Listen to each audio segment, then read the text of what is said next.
Un autre mythe, à nouveau, il y en a plusieurs, on essaie de réellement brosser une large palette, donc certains vont vous parler, d'autres moins, en fonction de ce qui est plus approprié pour tous ceux et celles donc, qui ont besoin de connaître plus la vérité sur ce thème. Donc c'est peut-être pour toi ce qu'on va partager là, ou le thème précédent c'était pour toi, mais en tout cas, celui-ci, c'est « Je peux avoir du sexe si je l'aime ». Avant le mariage. Non, si tu l'aimes, tu ne peux pas. Le sexe, c'est dans le cadre du mariage. Tu peux te préparer encore une fois, mais non, pas le sexe avant. Par contre, tu peux te préparer. J'aimerais prendre l'exemple d'Esther. Il faut comprendre, on va lire un passage dans Esther au chapitre 2, à partir du verset 12, et vous allez voir que c'est quand même assez intriguant ce qui se passait à cette époque. Les jeunes filles se rendaient chacune à son tour chez l'empereur Xérès. Au terme du traitement de beauté prescrit pour 12 mois par le protocole des femmes.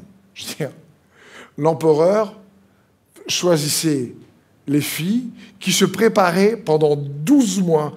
Elles avaient un traitement de beauté. 12 mois de spa, et c'était le protocole pour les femmes.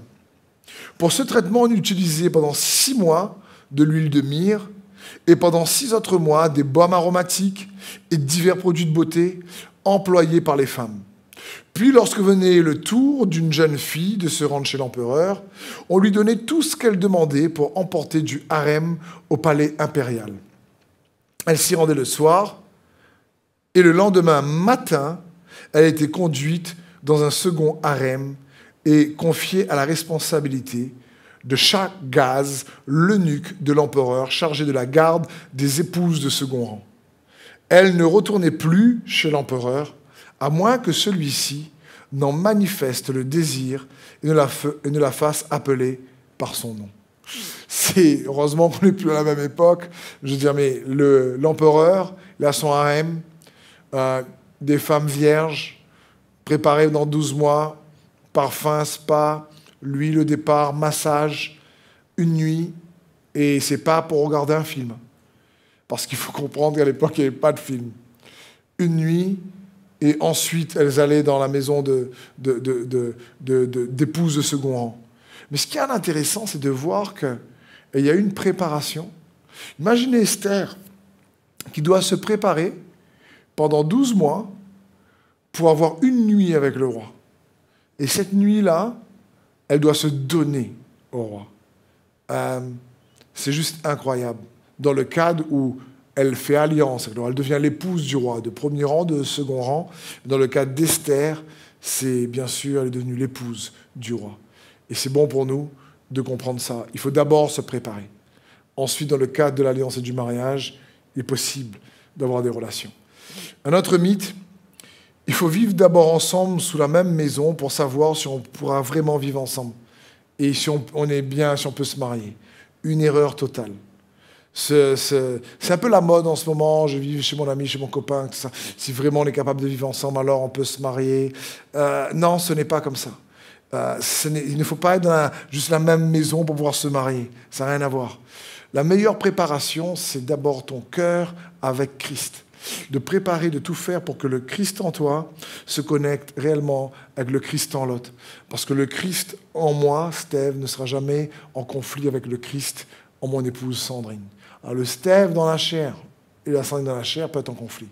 Et le but, c'est comprendre qu'un mariage, ce n'est pas 2 personnes qui font alliance, c'est 3. Le mari, la femme et Christ avec eux. C'est une alliance à 3 fils. Et la personne la plus importante dans ce mariage, c'est Christ lui-même qui est la parole. C'est pour ça qu'il est dit dans l'évangile de Matthieu. Mais c'est la maison construite sur le roc de la parole. Alors même si la tempête arrive, elle tient ferme. Il n'y a pas réellement un autre mythe. Il n'y a pas de personne incompatible. Si vous préférez, il n'y a pas d'incompatibilité. Il y a beaucoup plus d'immaturité.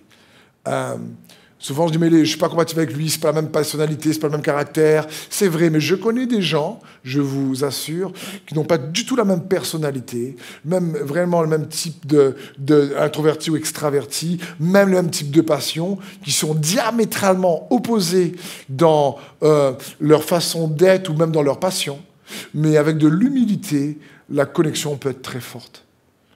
Et je connais des gens aussi qui parfois ont la même passion et à cause de ce partage de la même passion s'éloignent.